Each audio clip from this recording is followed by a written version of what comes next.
frame gets a facelift on our race truck project, and we find some new technology in the world of wheels. All today on TruckU.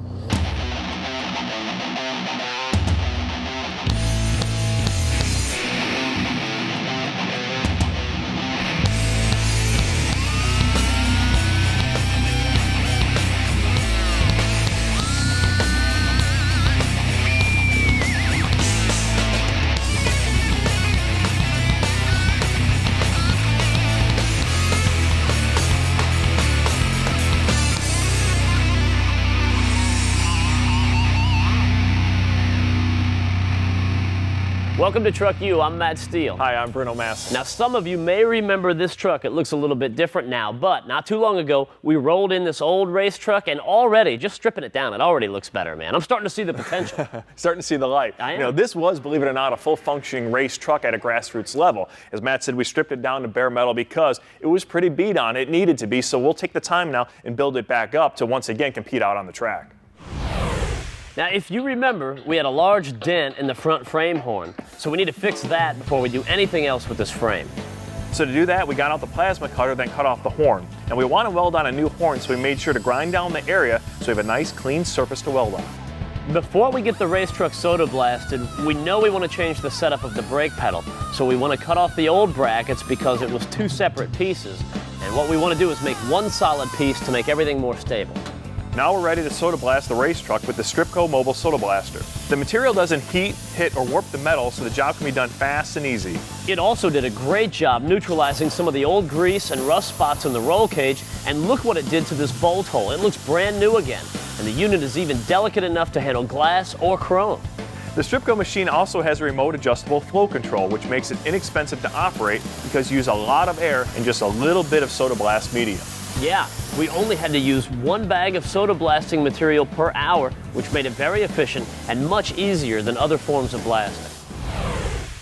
Now here's the deal with this TruckU mobile soda blasting, right? It's a pretty cool deal. You're out there doing it. Somebody sees you doing it. They say, hey, what are you doing? Well, I'm soda blasting this. And they say, well, I need something blasted. Next thing you know, all your friends need something blasted. If you're an enterprising enough guy, I mean, potentially, you've got a little business you could do right there. Now you can call the people at TruckU and they'll come down and do it for you anytime, but there's nothing wrong with making a few bucks along the way. It wouldn't be a bad idea to become an authorized contractor because, you know, a little cash flow never hurt anybody. Absolutely, absolutely. Now getting back to our race truck here, we've got it stripped down so we can take a look at some of these welds and dissect them, make sure that they're all still intact. Now, we couldn't do that before with all the grease and the oil and the dirt and the paint. We had to strip that out and get it all out of the way.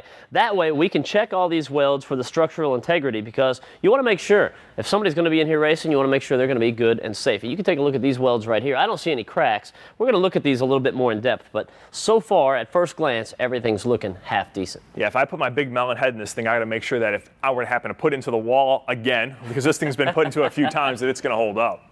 True, actually, we may need to make this opening a little bit bigger if you're going to put your head through there. Maybe, yeah, maybe by just a touch. So our first order of business on this chassis was to replace this front horn, which was damaged in a crash. So what we did is cut this whole section off, went down to our local junkyard to find a new replacement. Yeah, we found this piece right here. Actually, we found the old frame to the Monte Carlo, which is what this whole chassis is based on. So we cut off more than we needed. We brought it back here and made a couple cuts just to make sure that we had it all right. And we also welded up these tabs right in here. That gives us a good strong surface to weld to. So we'll butt that up into there and then we can connect this all together. But we've got a couple different things that we need to pay attention to when we do this. Now the first thing we're order of business really is make sure that we've got the same angle from this front section to that section so this thing will be uniform. So we're at 7 right now. All right. Matt, you're gonna have to try and find that over there. Yeah, let me try this here. The other thing we also need to do is make sure we have the same distance overall as to a stock configuration. We measured an old Monte Carlo that was there before we hacked it off, and it was about 34 inches as well. All right, the angle's close. I'm gonna have to make a little adjustment, but we also want to check this measurement going across here because I think the original was what? Right at 34. 34 and a quarter, I think. And so we'll get that out. Yeah, that's about where we want it, and this should be good enough. So if we get this distance right and the angle right, we're on the money. Yep. Now the other thing we need to do is just like on this old piece is put a new sway bar bolt in on the new. So Matt's going to start welding that thing up. When we take a break, hopefully he'll have some work done and we can start moving forward. Dude, we are on it.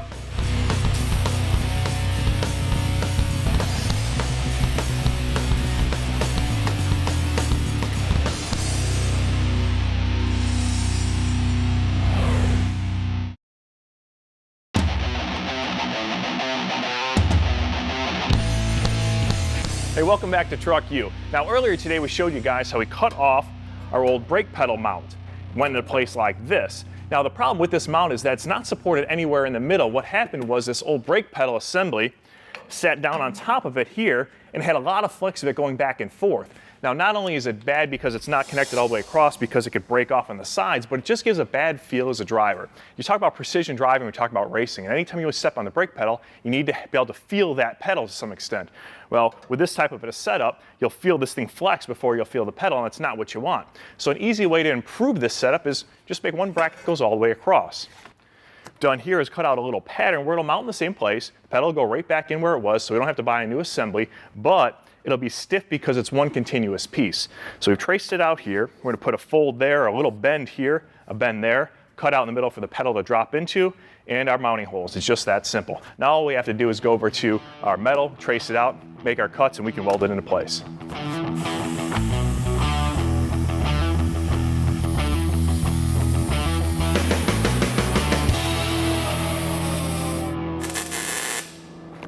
All right, so that's tack welded into place, our new mount, and honestly, it was a really easy fix because I'm telling you something, it's gonna be a whole lot better than what we had before.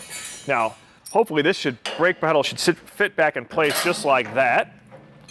Everything lines up, and you can see how rigid this thing is already, and we've only got a tack welded in place, so now we'll have a much better feel for the pedal, and once again, an easy fix. Well, I'll tell you what.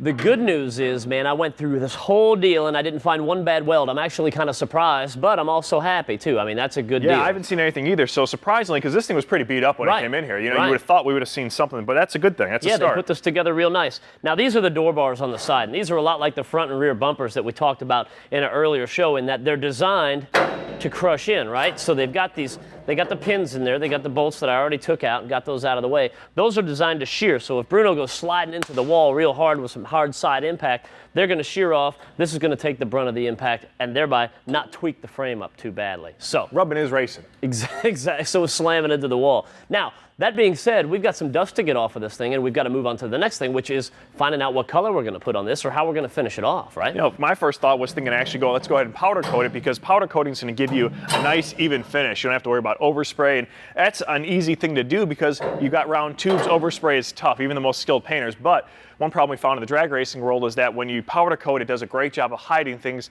like cracked welds, and that can be a real issue. So it's probably not our best route to go down. We might have that same issue if we use a black paint. Sure, you could just paint it all black. That'll look really good, really cool. But the problem is, it's also going to hide like a little small hairline crack, and we don't want that. So I don't know. We might be better off with a light paint scheme. But maybe like a charcoal or something. We have several of these, so why don't we just hit them all with something different and find out which one we like the best? Sounds like a plan, man. Now we're getting ready to breathe a little bit of life and a little bit of color into the race truck chassis. What we're going to use is the Duplicolor paint shop system, because we've got that here in the garage and we've used it on other projects. It's easy to use and it works great. Now Duplicolor also has the VHT, that's another branch of the family tree, and they have a chassis paint as well. Now the only problem with it is it only comes in black, and we've already decided we want to stay away from those dark colors because it'll hide a lot of those, you know, cracks in the weld, stuff we want to be able to identify. The other thing, it only comes in aerosol cans, which in this case is a bad thing. Now normally you'd say that's great because you can hit those small areas like the brush guards and the roll bar, stuff like that it's perfect for. But when you're doing an entire chassis like this, I can tell you from experience, you will use a lot of aerosol cans, and plus you will feel really good getting out of the shop at 4:30 in the morning and your fingers wore out, trust me. Yeah, you know better than that. That's why you got to use stuff like this, man. A good, just a basic thing to help you breathe. Yes. Good ventilation system. Anytime you're doing any kind of paint project, you want to make sure you're in a well-ventilated area and you have the right safety gear on as well. Sure. So words to live by.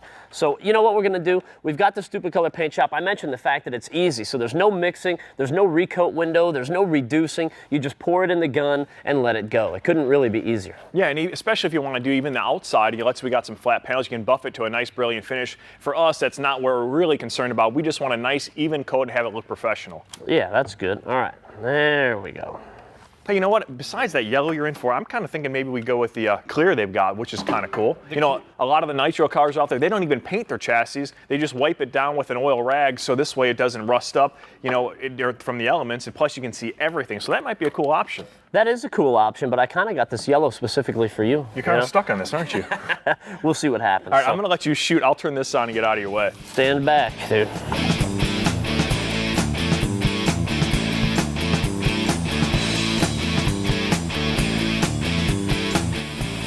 I got to give you credit, though, with the painting on this thing. I mean, there's no clear coat on it, and the finish Right. looks really good. So if you can do it, just about anybody could. There's actually a backhanded compliment somewhere in there. But he's right. Admittedly, I'm no painter, and that just goes to show you how easy this whole paint shop system is. We got it on there nice and easy, and these do look good. Now, we've got to decide, okay, obviously yellow's out. You don't like that. No, so not we a fan. decide between the silver and the blue. So what's it going to be? I'm thinking the silver is way too, when you get it all goated up. It'll be way too bright. It just might kind of, be. yeah, a little It too might be. much. Now, Blue, I'm a fan. Okay, the blue does look good. Here, we talked about being able to see the cracks in the welds if one comes up, right? We would obviously be able to see it much better with the silver paint. I'm thinking if we go silver, we might as well go clear. Because I kind of like that whole rat rod effect. We could go with like a flat black body, you know what I mean, and tie in that whole sort of thing. Okay.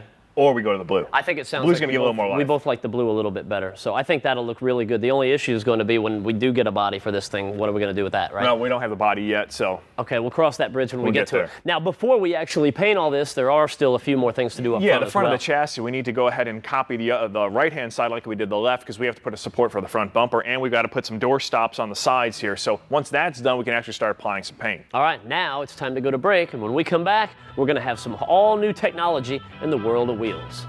Blue it is, dude. Blue, Decision's made, right? All right, yeah, I'm down. That's going to look really nice. No doubt. What's the easiest way to keep power-robbing engine deposits from building up in your vehicle's engine? We'll have the answer after the break.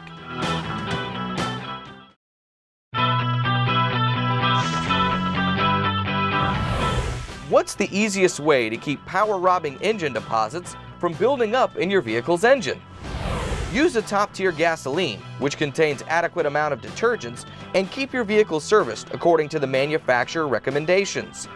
Adding Z-Max will also help to disperse and remove the economy-robbing buildup on the valves and pistons. This tip is brought to you by Z-Max. Performance you can feel. You'll never get me. The Kumo Cup. It drops to the inside. They're too wide in the wheel.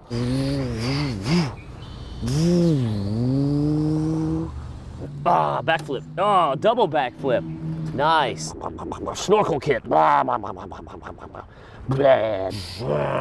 are you doing? Just hanging out, man. What's it look like, Bruno? Oh, I forgot, it's mud day, it's Friday. I've got monster trucks. I've got a bucket of mud. Life is good. Hey, earlier you and I were talking. Today it's all about new wheel technology. Now, how hard is it to keep, truck wheels clean, and It's especially easy, in the front? It's easy for about a day. Yeah, right? You get the road grime and the brake dust, and not to mention, sometimes you get a little mud and stuff, right? Yeah, that's. You want to get a yeah. little closer? No, not really. I don't trust you Good to see all you. that much. These are the new Alcoas with the DuraBrite technology. And what we're talking about with the DuraBrite technology is the patented process with which these are actually made. It's not a surface treatment that just kind of goes on there after they make the rim. It's actually part of the engineering and the makeup of the rim when they're actually forging it and creating it. Nice. So it's not going to wear off in a year. No, this is designed totally for the guys that we do it every now and then. You clean the rest of the truck. That's a lot of work to get up in there. It's designed to keep it nice and easy. You can rinse it off, just rinse it, or just use a little bit of soapy water, and it's going to keep it nice and clean for years. That's the whole idea. Now we need to put it to the ultimate test, right? This is the fun part, it looks I like. could not simulate 3 years of neglect with brake dust, but I can simulate some mud here. You ready? Yeah. Let me thin this up. This is... I'm just backing away because I don't trust you No, with a bucket this of mud. is good stuff. This is fun. Gosh. Oh. Nice, Yeah, see? man. Standing back might have been a good call. Well, it's all part of the job. Look at the way it repels. Look at that. It's like it's waxed or something. But I That's told you, awesome, man. I it's mean, not it beads right up and just like bounces off the wheel. and it's not a surface treatment, like I said. It's actually the way that they process that when they're making the whole wheel assembly. And look at this. Look how easy it is just to rinse it right off. Now here's the whole goal when they made this, when Alcoa came up with this technology, was to not make you never have to clean your wheel again, but it's really going to cut down on the number of times that you have to do it, and when you do it, it's going to make it a lot easier. That's the name of the game, man. I mean, this looks like rain, or driving a thing in the rain would clean it off for the most part. Absolutely. And It doesn't again, get easier than that. and it's just going to stay nice and clean. That is what it's all about. And like we said, Alcoa's taken keeping rims clean to an entirely new level. Look at that. I could use a little bit of that. You definitely could. I mean, this would be great for something like my motorhome, man. It's a pain. You get the thing washed, and You show up on a trip and it's all dirty and you got brake dust everywhere. It doesn't matter if you've got a $500,000 motorhome or a 96 Ford Ranger, brake dust, road grime, it's always an issue with any vehicle on the road, and it's one of those things that you neglect, and now you don't have to neglect it as much because now you don't really have to worry about it. How can you neglect something if you're not even thinking about it? That's awesome, man.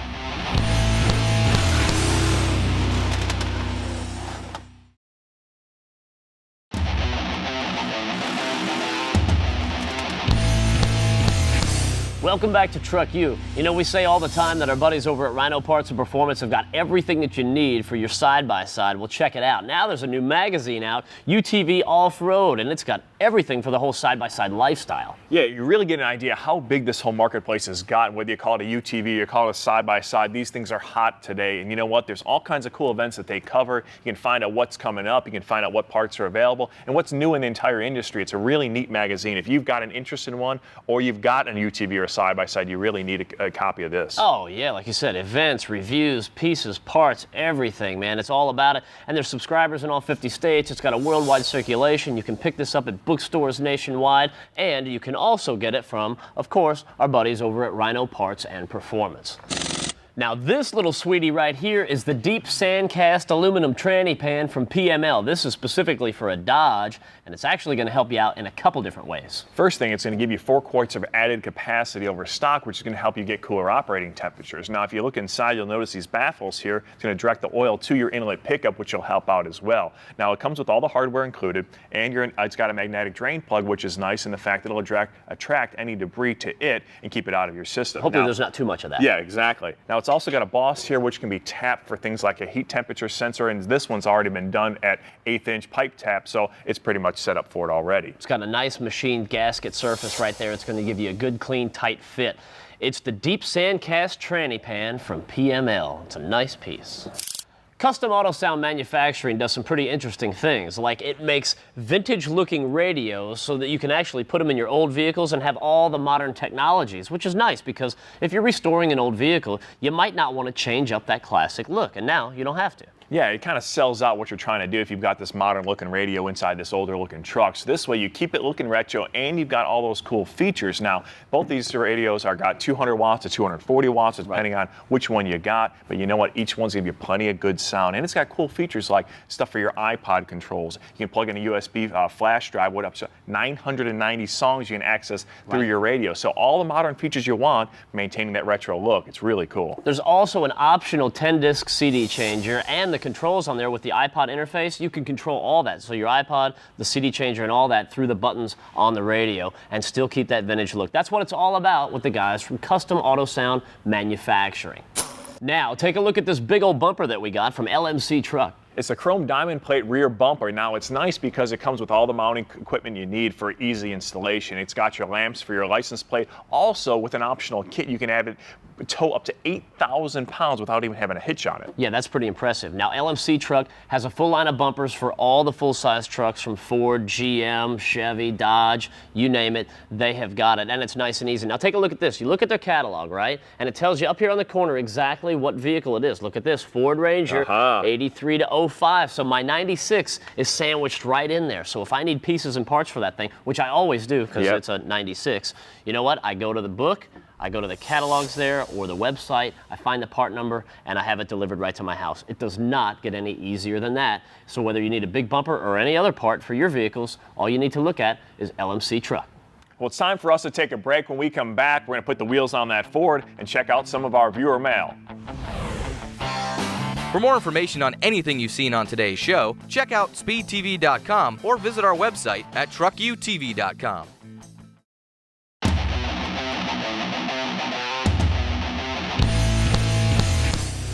Hey, welcome back to TruckU. If you haven't been to our site in a while, you need to check it out because we have a new section called Ask the Host. Now, where you can write in and we'll answer one of your questions on the air. So this week, John writes in and asks, I've got an older F-250, 7.3 diesel, and I have a problem with my ABS light. It just won't turn off. Any suggestions for us? Well, we got a few. Well, there's a couple of different things that you can do. The first, start simple and work from there and see if you can fix the problem yourself. First thing, it's always good. Just check the sensor going in right there. So on an older one, it depends on the vehicle. Sometimes they're accessible serviceable and you can remove them and clean them, you know, because over time you get road grime and dust and dirt and goo and all that stuff on it. If you can get that out of the way, sometimes you clean it up, then the sensor works. That's under an ideal situation. So hopefully that's the case. Now, if you've got an 08 like this one, it's all part of an inner hub assembly, which is really hard to access. So you're probably going to have to take it into the dealership. But before you did that, I would check the lines going to it. Make sure they're not crimped or crushed or torn along the way. If all the connections look good with a visual inspection, you trace it all the way back, bring it in for a diagnostic, and a newer truck like this will be under warranty, so you should be okay. And hopefully if it's an older truck, a couple years old, it's not going to kill you there at the dealership either. Now, on the back of this particular vehicle, on the rear differential, there's another sensor that goes right into the middle. So that one is actually removable. You can remove that, clean it out if there's any grime on it. And also up here on the front, you never know if you ran into something and spit something up and it hit the line like you said. Right. So there's a couple of ideas. Start simple, take it from there, and see what you can do. So hopefully that helps you, John, or any of you guys back out there who had the similar type of situation. Right. All right, now we've got to get those Alcoas on here and make it look good. Yeah, it's missing something. Something's just missing right here. So now it's time to put these Alcoa wheels on this truck. Now, we talked a lot about the Durabrite technology. One thing we really haven't mentioned is the construction.